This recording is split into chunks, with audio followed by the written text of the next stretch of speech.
L'Union européenne a rendu un hommage exceptionnel aujourd'hui à l'ancien chancelier allemand Helmut Kohl. C'est le fait du jour du 64 minutes.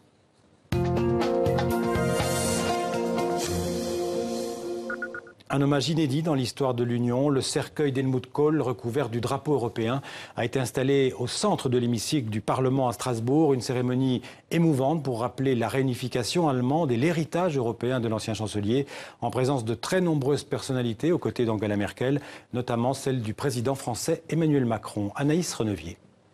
C'est sur le Rhin, à bord d'un bateau militaire, que la dépouille d'Helmut Kohl fait sa dernière traversée.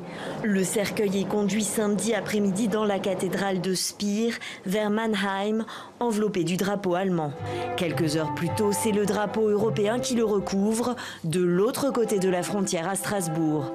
Un hommage politique, symbolique et sans précédent dans l'histoire de l'Union européenne lui a été rendu au cœur du Parlement européen. Cette belle ville de Strasbourg, pour lui la capitale de l'Europe, parce que siège de la représentation des peuples européens, honore aujourd'hui la mémoire de Helmut Kohl, l'Européen.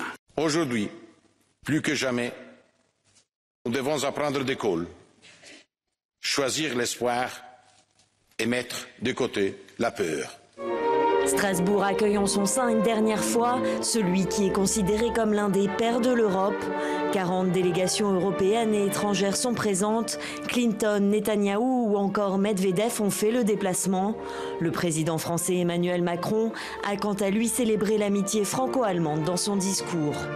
Ce sont les idéaux, éclairés par l'amitié et l'épaisseur d'une vie, qui donnent corps à nos projets, qui les font durer. C'est à cela qu'avec Angela Merkel, je souhaite redonner un sens, une réalité, une densité. Une cérémonie européenne close par Angela Merkel, son héritière en politique, mais aussi l'ennemi du clan Kohl. Elle lui a rendu un hommage très personnel. Sans Helmut Kohl, la vie de millions de personnes qui jusqu'en 1989 vivaient derrière le mur ne serait pas ce qu'elle est aujourd'hui, notamment la mienne. L'ancien chancelier n'aura pas de funérailles nationales dans son pays natal, un souhait de son épouse. Il sera enterré samedi soir à Speer, dans la plus stricte intimité. On va retrouver en direct de Strasbourg notre envoyé spécial Paul Germain. Alors, une cérémonie impressionnante et émouvante. Quels ont été, Paul, les temps forts de cet hommage vu de Strasbourg ? Écoutez, il y a eu un moment à la fois très simple et émouvant, c'est quand Bill Clinton a déclaré à propos d'Helmut Kohl, « Moi, j'aime ce type ». Et surtout, Bill Clinton a posé la bonne question. Il a demandé de réfléchir pourquoi tant d'hommes politiques, pourquoi tant de chefs d'État ont-ils voulu être ici à Strasbourg ce matin. Parce que Helmut Kohl a marqué l'histoire de l'Allemagne, l'histoire de l'Europe, l'histoire du monde, notamment en ayant le courage politique de décider la réunification de l'Allemagne, et cela quelques jours à peine après la chute du mur de Berlin.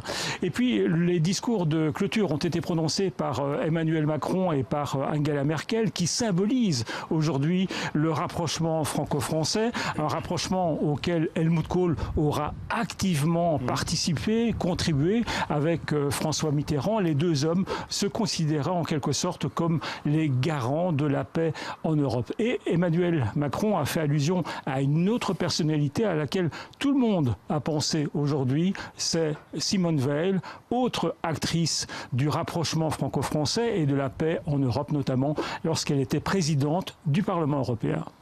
Et puis Paul, on l'a vu, la veuve d'Helmut Kohl a tenté d'empêcher Angela Merkel de prendre la parole aujourd'hui à Strasbourg. Effectivement, ces funérailles ont été quelque peu polluées par cette querelle entre Angela Merkel et la veuve d'Helmut Kohl, qui, comme vous l'avez dit, a tenté, mais par des moyens diplomatiques, hein, rassurez-vous, d'empêcher Angela Merkel de prononcer un discours ici à Strasbourg.